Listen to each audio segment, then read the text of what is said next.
L'Art de briller, c'est le podcast qui t'invite à t'écouter, à oser et à prendre pleinement ta place sur la planète business.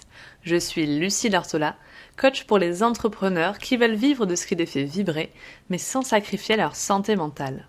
Ce podcast, c'est une safe place où je te partage à la fois mon parcours et pas mal de conseils pour t'aider à développer ton entreprise.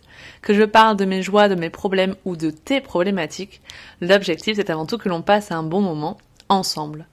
Aujourd'hui, je t'amène avec moi dans les coulisses de mes séances de coaching. Alors, comment est-ce que cet épisode est né ? En ce moment, j'accompagne une cliente qui s'installe comme coach en développement personnel et je lui ai proposé de voir un petit peu comment moi-même je menais mes séances de coaching, même si c'est pas tout à fait pareil entre du coaching business et du coaching pour des particuliers. En tout cas, il y a des choses qui restent intéressantes sur l'écoute, etc. Et dans la première séance auquel elle a participé, la cliente est aussi coach en SEO. Et donc, elle-même m'a dit à la fin de la séance, je ne sais pas comment tu fais, on passe 1 heure ensemble, mais tu arrives toujours à nous amener à une réflexion, à une analyse, à une autre façon de voir les choses et avec des véritables résultats, même au bout d'1 heure. Donc, ça m'intéresse aussi de savoir ça, de savoir comment est-ce que tu mets ça en place, parce que très concrètement, moi j'en ai besoin pour mes clients, voilà. Donc en fait, il y a beaucoup de personnes que j'accompagne qui sont coachs et qui se posent cette question de comment est-ce qu'on fait pour avoir une posture de coach, comment est-ce qu'on fait pour cadrer une séance, et c'est ce que je vais essayer de vous expliquer aujourd'hui. Pourquoi je dis essayer ? Parce que j'ai une posture très intuitive et c'est un petit peu compliqué. Donc si vous me demandiez par exemple comment tu te décris dans ta posture de coach, comment tu pourrais te décrire en une phrase, c'est vraiment le mot intuitif qui viendrait. Parce que pour moi c'est très compliqué à expliquer du coup. Ça vient vraiment spontanément, ça vient même au-delà du rationnel, c'est pas un truc que je mentalise, et ce serait comme d'écrire un petit peu dans la vie de tous les jours, pourquoi tu réponds ça dans la conversation avec tes amis ? En fait je sais pas, parce que je l'ai senti comme ça, parce que j'ai senti que c'était la bonne chose à dire à ce moment-là, enfin je l'ai pas mentalisé, j'y ai pas réfléchi en fait. Donc je vais quand même essayer de vous donner pas mal de conseils et en tout cas pas forcément des conseils mais que vous puissiez plonger aussi dans mes coulisses, dans ma façon de faire, et pourquoi pas vous approprier ce qui vous parle ou au contraire faire totalement l'inverse, libre à vous de faire ce que vous voulez. Donc déjà, qu'est-ce qui selon moi est vraiment un non négociable dans mes séances de coaching ?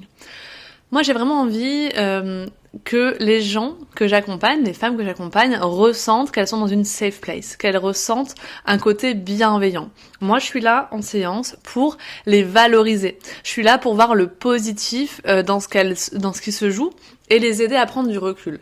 Donc, par exemple, ce qui est peut-être différent d'ailleurs entre le business et le coaching plus personnel, mais si des personnes arrivent avec beaucoup de négativité, elles se sentent au fond du trou, elles sont déprimées, elles vendent pas, moi, par exemple, mon rôle, c'est pas du tout de leur dire « Ah, je comprends, c'est difficile, oh, t'as raison, oh là là, c'est dur l'entrepreneuriat. » C'est vraiment pas du tout mon approche.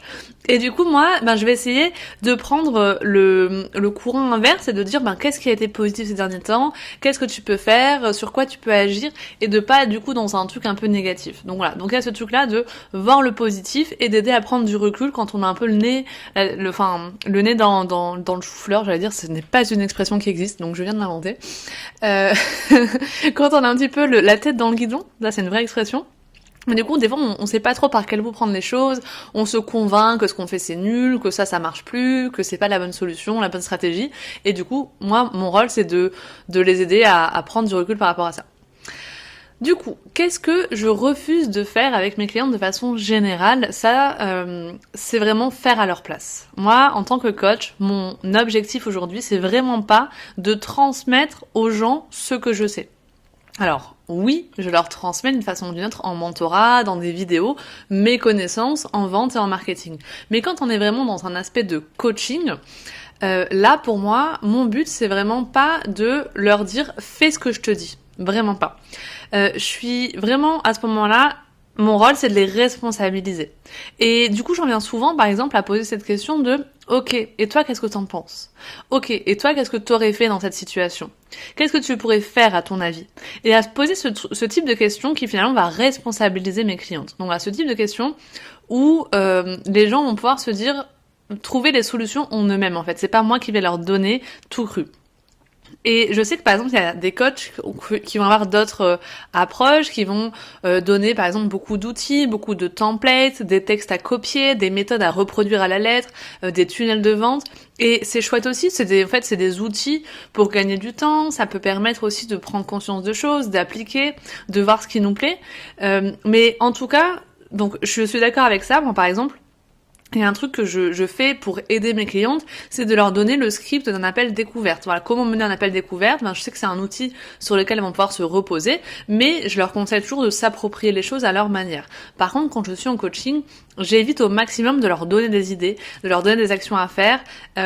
J'essaye de me retenir de faire ça et toujours commencer par « et toi, qu'est-ce que t'en penses ?» Et voilà, d'éviter de donner mon avis en premier en tout cas, ou de transmettre ce que moi j'aurais fait en premier. Donc c'est pour ça que je dis souvent, toi, qu'est-ce que tu voudrais faire par exemple, quelqu'un qui va me dire, moi je trouve qu'en ce moment, je manque de visibilité. Ok, quelles solutions à ton avis sont possibles dans ton cas? Et donc de les remettre un peu dans leur pouvoir intérieur. Et du coup, imaginons qu'on trouve une solution ensemble et que la personne, je ressente que, par exemple, tu dois aller contacter 10 podcasts pour faire un interview avec eux. Je sens qu'elle se ferme complètement durant la séance face à cette solution que j'ai proposée. Du coup, moi, mon rôle, ça va être de trouver une alternative qui lui semble ok. C'est-à-dire, ok, on passe à l'action. Ça te paraît trop grand. Donc, qu'est-ce qu'on peut trouver entre les deux? Entre le moment où, moi, ce que je pensais qui était possible pour toi et l'immobilité.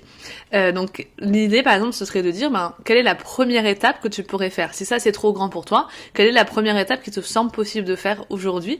Et donc, de commencer à avoir une solution.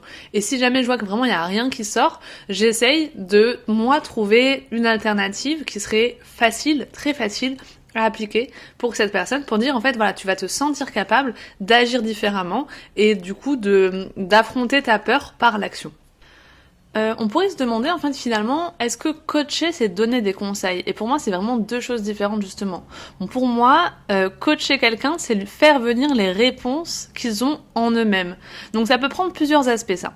Parfois, faire venir les réponses ça va être en parlant. Par exemple la personne, quand je lui pose des questions, elle se met à parler, à raconter un peu des choses et à me dire purée tu vois Lucie, là je me rends compte en te parlant de ça que en fait je vis ça, je vis telle situation, que en fait je pense ça et je pensais pas que c'était si présent. Voilà. Donc en fait, ils vont conscientiser juste par le fait de parler. Ensuite, il y a une autre façon, c'est de les aider à changer d'angle. Et du coup, les gens ils vont me dire ah oui tiens tu vois, je l'avais pas vu comme ça. Je pensais pas que c'était ça la solution. J'avais pas vu les choses sous cet angle-là. Et donc de les faire changer d'angle de vue, de point de vue. Parfois, ça va être simplement aussi en valorisant. C'est-à-dire que quand ils sont tournés dans un truc très négatif, etc., c'est de remettre du positif là-dedans. Ok, donc là, tu me dis qu'il y a rien qui va, que t'as vendu rien du tout, tu n'arrives pas à trouver des clients, ok. Mais qu'est-ce qui est positif dans tout ça? Et donc, c'est d'essayer de les faire changer de perspective et de remettre du positif et de revaloriser des choses dans un quotidien ou dans une situation qu'elles voient tout en noir. Donc du coup c'est pas forcément de conseiller, mais c'est à la fois d'écouter et d'analyser les choses et de les faire changer de trajectoire. Je pense que c'est ça que, à mon avis, qui est la meilleure définition du coaching, c'est de les faire changer d'angle finalement. Ok, donc concrètement, comment est-ce que je cadre une séance de coaching et comment ça se déroule? Donc déjà, qu'est-ce que je fais en premier quand la cliente elle arrive en séance, que ce soit en visio ou en présentiel? Il y a toujours un petit temps pour briser la glace, pour prendre de ses nouvelles. Moi, j'ai cette tendance à être très très proche de mes clientes, on rigole ensemble, on se raconte les anecdotes et du coup j'instaure un petit peu finalement un climat de confiance où je veux que la personne elle sente que on est entre nous et que je la mette à l'aise le plus possible, donc ça passe souvent par parler, rigoler ensemble, etc. J'instaure aussi un rappel de soit ce qu'on a vu la dernière fois, soit de la raison de la séance. S'il y a un objectif concret à la séance, je lui raconte un peu comment ça va se passer. En gros, je cadre, j'explique ce avec quoi on va ressortir aujourd'hui, ou ce qu'on a vu avant, ou un petit peu les deux. Ensuite, du coup, des fois, c'est vrai que quand moi, j'ai pas une approche très méthodologique, j'ai pas un point par point, un quart d'heure on voit ça, un quart d'heure on voit ça, etc. C'est pas aussi cadré. Donc pour éviter que les gens ils partent dans tous les sens ou que même toutes les deux on part dans tous les sens, j'essaye toujours finalement de recentrer la conversation vers le sujet qui me semble important.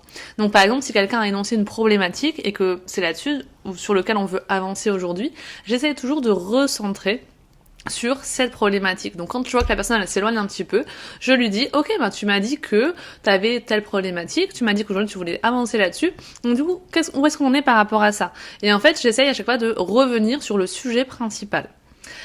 Quand elle comble un petit peu la conversation avec des mots, des sentiments, ou que je vois qu'elle s'éloigne un petit peu du sujet central, vraiment j'essaie toujours de la ramener vers le sujet principal, vers le vrai sujet. Et du coup, comment je fais pour savoir quel est le vrai sujet? Parce que des fois, la cliente, elle raconte plein de choses, etc. Elle peut venir avec une problématique, c'est pas vraiment ça le fond du problème. Donc moi, mon rôle, c'est de creuser. En fait, je suis une pelleteuse, je ne suis pas une coach. Donc intuitivement, en fait, je vais vraiment, je peux pas vous dire comment est-ce que je fais pour savoir le vrai sujet parce que, oui, là concrètement, c'est à 100% intuitif. Je ressens dans un mot qu'elle a dit, dans une façon dont elle s'est comportée, éloignée, fermée, même de façon dans son corps, on va dire. J'ai ressenti que quelque chose était soit désaligné, soit que ça venait d'une peur. Par exemple, elle va me dire, moi j'aimerais bien lancer ça, mais bon. Voilà. Ou alors, mais je suis pas sûre que ça soit fait pour moi. Et en fait, du coup, donc là, c'est vraiment des trucs très vrais, enfin très concrets. C'est clair que là, on sent que ça vient d'une peur, mais des fois, ça va vraiment être un mot.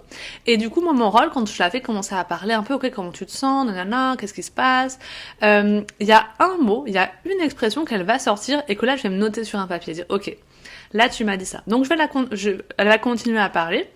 Là, du coup, voilà, je suis toujours présente à son écoute, etc. Mais je me souviens très bien de ce mot. Donc mon but, c'est de dire, ok, par contre, tu m'as dit ça. Qu'est-ce que ça signifie ça? Comment ça se fait? Pourquoi tu m'as dit ça? Qu'est-ce que ça signifie pour toi? Et du coup, je vais aller creuser sur ce mot où moi j'ai ressenti qu'il y avait un truc qui venait soit d'une peur, soit que c'était désaligné. Et du coup, ça aide la personne à conscientiser. Parce que, en fait, les déclics, ça se cache vraiment dans toutes ces choses qui ne sont pas dites vraiment. C'est-à-dire que la personne, elle voit pas vraiment, finalement, son vrai problème. Ou alors qu'elle a peur de quelque chose. Et donc, elle va se mentir, elle va dire non, mais ouais, je le ferai plus tard. Et donc, du coup, ouais, je le ferai plus tard, moi, je vais dire, ah bon, pourquoi plus tard?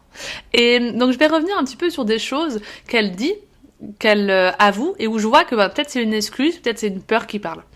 Et finalement, ce que je fais aussi, c'est que je reformule beaucoup ce que la personne elle dit, ce qu'elle évoque, pour qu'on ait l'impression d'avancer. Je pose beaucoup de questions. Ah oui, tu mets ça en place, mais et ça, qu'est-ce que tu en penses, etc. Donc je pose des questions et à la fois, j'essaie de reformuler un petit peu ce qu'elle a dit et pour qu'on avance ensemble. Donc à ce stade, vous allez peut-être vous demander, mais est-ce que je suis vraiment un plan? Est-ce que j'ai un cadre? Est-ce que je sais où est-ce que je vais amener les gens? Vraiment, j'ai aucune structure dans mes séances de coaching. Je sais pas avec quoi on part, ni où on va. Par contre, pour mes accompagnements, c'est différent. Par exemple, dans mon accompagnement fondation, il y a toujours 5 séances et d'une façon ou d'une autre, même si des fois il y a des choses qui sont inversées, c'est toujours pareil. La première séance permet de voir les objectifs et le client idéal. La deuxième, de définir des offres. La troisième parle souvent de la communication. La quatrième, des appels de vente. Et la cinquième, plus de qu'est-ce qu'on fait maintenant, le plan d'action pour la suite et de l'organisation. Et du coup, c'est vrai que des fois, moi je m'adapte à chaque client, donc selon où elle en est, ce avec quoi elle arrive, ça peut arriver que les séances changent. Par exemple, là, j'ai une personne qui a, en 2 séances, fait son client idéal et ses offres. Ça s'est passé de façon super fluide. Et en fait, en 3e séance, vu qu'elle était un peu bloquée sur le fait de se mettre un peu sur les réseaux, on a vu plutôt l'appel de vente parce que c'était tout à fait... elle allait en avoir besoin, en fait, plus tôt que prévu. Elle avait peut-être des appels de vente qui allaient se faire dans la semaine. Donc, c'était logique qu'on le fasse directement à la 3e séance. Et vu que ça lui a permis aussi de débloquer son blocage un peu sur la communication sur Instagram, du coup c'était logique aussi qu'on retarde un petit peu ce pan de notre accompagnement. À l'inverse, j'ai une cliente juste avant qui elle par exemple avait beaucoup d'idées, plein de clients idéaux, plein d'accompagnements possibles et où du coup on a pris 2 séances et demie pour vraiment construire des offres et avancer sur ce plan-là. Donc en soi elle n'était pas en retard, mais en tout cas ça a pris un peu plus de temps que prévu et c'est aussi mon rôle de pas dire bon là écoute tant pis on continue, on abandonne l'idée d'avoir plusieurs offres, mais de faire en sorte de donner plus ou moins de temps et de m'adapter du coup au rythme de chaque personne. Donc, voilà, vraiment, j'ai pas forcément de structure. Là, c'est vrai que des fois, il m'arrive de faire vraiment des séances de coaching avec des personnes qui ont vraiment du mentorat business à côté. Donc, par exemple, avec moi aussi. Mais c'est différent pour moi. Une séance, enfin, ou même dans une partie d'une séance, il y a un moment où on avance concrètement et un moment où on parle des peurs, un moment où on parle de où est-ce qu'on est niveau mindset, des questionnements possibles. Et donc là, moi, mon rôle, je me mets en rôle coach. Je suis plus là pour conseiller, pour donner du recul, pour analyser un peu la situation d'un business, mais plus d'un humain. Et donc là, je vais vraiment faire ce que je vous ai dit sur ce côté de reformuler, revoir le positif, d'écouter, d'essayer de comprendre, d'analyser ce qui n'est pas vraiment dit, et de pouvoir comme ça faire avancer la personne. Du coup, vu que je marche beaucoup à l'intuition, vous allez peut-être vous demander comment je fais pour repérer que la personne, elle est en train de se bloquer et par rapport à ce qu'elle dit, il y a une dissonance. Déjà, alors, juste simplement, je le ressens. Je pense que l'intuition, ça se travaille aussi. Donc, plus vous allez ressentir et questionner des choses, plus vous allez aussi devenir meilleur à essayer de capter le non-dit. Mais globalement aussi, il y a beaucoup de choses qui se lisent dans le non-verbal. La personne, elle va se fermer, elle va changer de sujet. Donc ça, c'est aussi en verbal, mais c'est une façon de se fermer. Elle va dire des choses qui ne viennent pas de sa vérité. Par exemple, ouais mais moi je suis pas très douée pour vendre, moi je ne sais pas créer du contenu sur Instagram. On sent que c'est des étiquettes qu'on lui a collées ou que la vie, enfin des choses auxquelles elle croit au fil de sa vie, mais qui sont pas sa vraie réalité. Donc moi, souvent ce que je vais faire, c'est d'aller questionner ça. Et pour le questionner, au lieu juste de lui poser bêtement la question, de dire ah bon, tu penses que tu sais pas vendre bon ça je peux le faire aussi d'ailleurs, mais je vais aller chercher des situations qui contredisent ça. Donc en fait je sais que là je vais enchaîner à lui poser des questions, à lui parler de certaines situations, dans le seul but qu'elle me dise ah bah oui en fait t'as raison, au final je sais vendre. Et donc elle puisse changer d'angle. Donc par exemple si elle me dit ouais non mais moi je sais pas vendre, je vais lui dire ok mais en fait ça fait 3 ans que t'es lancé à ton compte. Ouais, t'as déjà trouvé des clients? Ouais, t'en as trouvé combien? 30. Ah t'as trouvé 30 clients en 3 ans. Et donc du coup tu sais pas vendre. Et donc du coup voilà, moi mon but c'est vraiment d'aller qu'elle puisse prendre conscience de ah ouais ok en fait peut-être que je sais vendre en fait. Bah ouais, je crois que tu sais vendre en fait. Et donc par exemple elle me dit ouais mais bon j'ai pas des résultats rapides, j'aime vraiment que ce soit plus rapide. Donc si jamais je prends pas d'exemple avec elle, je peux prendre des exemples avec des gens qu'elle connaît et des fois je les prends des exemples avec moi. Par exemple, ok t'aimerais que ce soit plus rapide. Rappelle-moi du coup par rapport au premier moment où tu m'as rencontré, combien de temps tu as mis à acheter chez moi? Ah t'as mis 6 mois à 1 an. Donc finalement ça a pris du temps d'acheter chez moi. Donc là, ce que tu reproches à tes clientes, c'est qu'ils vont pas assez vite, alors que toi-même, en tant que cliente, tu as pris du temps à avoir une réflexion. Donc je les mets comme ça face à leurs contradictions et encore une fois c'est une façon de les aider à prendre du recul et à observer que les choses auxquelles elles se raccrochent, qui sont souvent négatives et qui les font un peu déprimer parfois, en fait c'est des choses tout à fait normales qu'elles ont vécues, que les gens vivent et qui arrivent à tout le monde.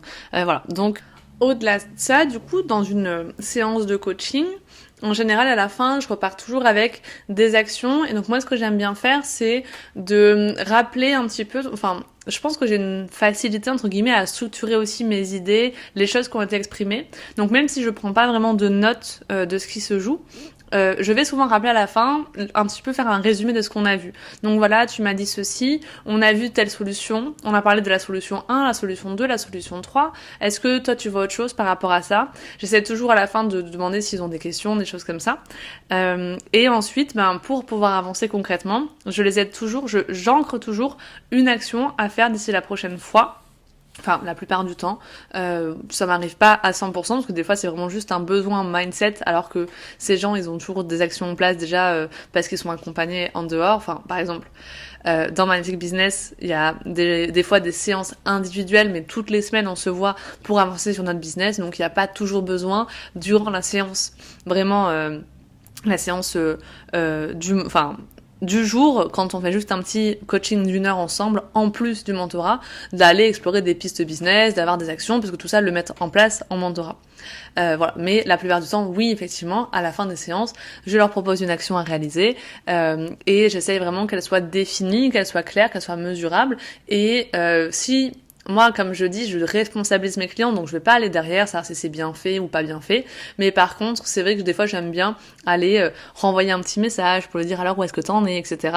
Juste pour qu'elle sache que quelqu'un attend que des choses changent. Et quand on a quelqu'un qui est dans l'attente, on a un peu des comptes à rendre, c'est vrai que ça aide aussi à passer à l'action. Donc je pense que c'est ce qui fait aussi que des choses bougent dans leur vie et dans leur business. Donc qu'est-ce qu'on pourrait avoir aussi comme problématique? Alors il y a certaines problématiques que on m'a déjà donné, dire ah, moi je vis ça comme problématique en séance de coaching, je sais pas comment m'en sortir, et d'autres qui sont possibles et qui me sont arrivées par exemple quand j'étais plus jeune coach business ou plus jeune coach de vie. La première, ça va être d'avoir une personne qui parle beaucoup, une personne qui vraiment va dans tous les sens, qui a plein d'idées, etc. C'est vraiment des profils qui sont pas évidents à accompagner parce que des fois on peut se dire ça fait 1 heure qu'on parle ensemble et j'ai l'impression qu'on n'a pas avancé d'un poil. Donc ça, en termes de posture, c'est vraiment votre rôle à vous en tant que coach de cadrer les choses. Et donc ces personnes-là, elles ont besoin de cadre et le fait de leur mettre un cadre va les aider. Donc ça, il faut le verbaliser aussi. Moi, ce que je fais quand je vois ces profils-là, je leur dis au début, écoutez, vous savez, tu sais, on est là vraiment pour avancer. Ton objectif, c'est ça. Et donc, moi, là, il y a des fois où je vais peut-être devoir te couper parce que j'ai besoin qu'on avance. Et tu me payes pour qu'on avance. Donc, si jamais je vois qu'on s'éloigne un petit peu du sujet, que j'arrive pas à t'amener là où j'ai vraiment envie qu'on aille, je te préviens, mais je vais peut-être être amenée à devoir te recadrer et te recentrer sur le sujet. Est-ce que tu es d'accord avec ça? La personne, en général, dit oui, évidemment. Et dans ce cas-là, on peut avancer. On peut aussi imaginer d'avoir un mot qui puisse couper la conversation, de peut-être lever la main quand on a besoin de parler, faire une action en fait et la prévenir en avance aussi de cette action qui permet de dire à ce moment-là quand il se passe ça, peut-être qu'il y a besoin de cadrer. Moi je le fais pas aussi officiellement. En général en fait ce que je fais c'est que je coupe en mode bon, un truc comme ça, et du coup les gens forcément quand quelqu'un te dit bon en face ou ok mais où on voit un peu que la personne elle est en train d'essayer de reparler, la personne s'arrête spontanément et va me dire ah pardon mais du coup c'est vrai qu'on parlait d'autre chose à la base, et du coup ça aide à reprendre le cadre. Mais j'insiste sur l'idée que les gens qui parlent beaucoup, c'est à vous de les cadrer, c'est à vous de leur donner un espace où certes, ok, t'es là pour les écouter, mais par contre, t'es là aussi pour qu'ils avancent, donc tu peux pas leur permettre que ces gens soient à parler, comme le cas des appels de vente aussi, où les gens ils parlent pendant 2 heures. Il y a des profils qui sont comme ça, c'est intéressant, mais c'est très dépendant aussi de comment vous cadrez votre séance. Peut-être de mettre encore un cadre plus strict à ces personnes, même si ça paraît très contre-intuitif parce que c'est des gens justement qui sont très spontanés, mais ils ont besoin de ça souvent. Donc laissez-vous cette possibilité. Deuxième chose, donner des conseils, s'impliquer beaucoup de façon générale envers ses clients et de donner des solutions quand tu vois que ils hésitent, ils savent pas trop, de trancher à leur place, de donner toujours plus, d'essayer de leur apporter un maximum. C'est autant de choses qui vous mettent dans des positions assez basses et qui mettent les gens aussi dans des situations assez basses. Moi, j'estime que en tant que coach, je suis là pour prendre du recul, mais je sais pas plus que toi. Oui, bien sûr que je sais en termes de vente et de marketing souvent plus de choses que mes clientes, mais j'ai pas la réponse en fait. Et je trouve que d'appliquer une méthode auquel la personne en face ne croit pas, c'est vraiment pas la bonne solution, parce que si tu te sens pas aligné, t'as pas les bons résultats. Moi, c'est en tout cas ce que j'ai constaté en œuvre d'entrepreneuriat. Donc, au lieu de donner des conseils, d'essayer de me donner à fond, etc., vraiment cette question de ok, toi, qu'est-ce que t'aurais fait? À ton avis, c'est quoi la solution? Et de penser à remettre la personne dans le côté, dans son pouvoir intérieur, c'est ultra puissant et c'est très important d'aller faire ça. Globalement aussi, peut-être que il y a des personnes qui vont se dire ouais mais moi j'arrive pas en fait quand les gens ils me disent des choses à lire entre les lignes, à essayer de comprendre, etc. Encore une fois, à moins d'être coach business ou coach de vie, c'est pas forcément votre rôle, et en fait en soi d'écouter, de reformuler, ça fait déjà beaucoup. Donc il y a pas besoin de toujours aller, ça après c'est un entraînement en fait, c'est une petite gymnastique mentale, on arrive à décoder un mot, une expression qui a été utilisée et se dire là je sens qu'il y a un truc et hop je fais là-dedans, je plonge là-dedans là-dedans parce qu'à mon avis, il y a un truc sur lequel creuser. Mais si vous n'arrivez pas à le faire au début, ben déjà juste d'être dans l'écoute, de poser des questions, d'être dans le questionnement et dans l'écoute et la reformulation, ça permet aussi d'aller au fond des blocages. Donc, il n'y a pas mort d'homme en fait si vous n'arrivez pas vraiment à déceler les choses. Autre problématique possible aussi, ça se rejoint peut-être un petit peu, mais c'est ce côté où vous n'avez pas l'impression que les gens, ils avancent concrètement. Il n'y a pas d'action définie à la fin de la séance.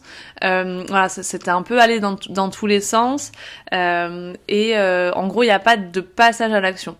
Alors ça, c'est un petit peu aussi lié au fait que quand on est coach, en général, on amène les gens d'une situation A à une situation B. On leur vend une transformation. Et notre promesse, c'est de les transformer. Par exemple, on peut les amener à plus de clarté ou à des résultats concrets, par exemple, de se sentir plus en confiance dans leur business ou de vendre. Ou du moins de tout faire pour vendre, parce que on vend pas forcément un résultat de vente, c'est un peu compliqué. Mais du coup, imaginons que on se rencontre, moi par exemple ça m'arrive avec des clientes de me dire je leur ai vraiment j'étais vraiment là pour les aider à vendre un maximum, on a mis plein de choses en place, mais pour le moment, elles n'ont pas fait de vente. Et donc, c'est vrai que ça peut un petit peu poser question, mais en fait, c'est très lié des fois à des choses qu'on ne contrôle pas et nous, ce qui nous pose question en tant que coach, donc c'est aussi une tendance qu'on a en tant que femme de porter tout sur nos épaules, de prendre toute la responsabilité, mais j'ai vu plusieurs aspects par rapport à ça. Donc si jamais vous vous rendez compte que soit les gens ils passent pas vraiment à l'action, soit ils n'ont pas vraiment le résultat escompté, par exemple vous attendiez à ce que les gens ils se sentent plus au clair et au final ils se disent oui j'ai avancé, mais concrètement j'ai pas avancé encore à 100%, je suis pas à 100% au clair, mais je sens quand même que j'ai avancé. Il y a plusieurs choses à se dire par rapport à ça. Déjà, votre client, qu'est-ce qu'il en pense? Est-ce que pour lui, c'est un problème? Est-ce qu'il a formulé le fait qu'il n'avait pas suffisamment avancé, que vous n'avez pas répondu à la promesse? Voilà, en gros, est-ce que vraiment il a montré un signe de je suis pas ok, je suis pas satisfaite de la prestation ou de là où j'en suis? En général, en fait, encore une fois, vous n'avez pas une obligation de résultat. Les gens, ils en ont conscience. Ils ont aussi conscience que vous leur apportez plein de choses et que il y a beaucoup de choses qui se jouent aussi en eux, voire avec des facteurs externes. Et du coup, en général, on se fait tout un monde de « Oh mon Dieu, mais attends, il faut que je donne encore plus, il faut que je donne encore plus », alors que les gens, ils sont totalement ok avec le fait de pas être arrivés à la situation B dont on avait parlé au début.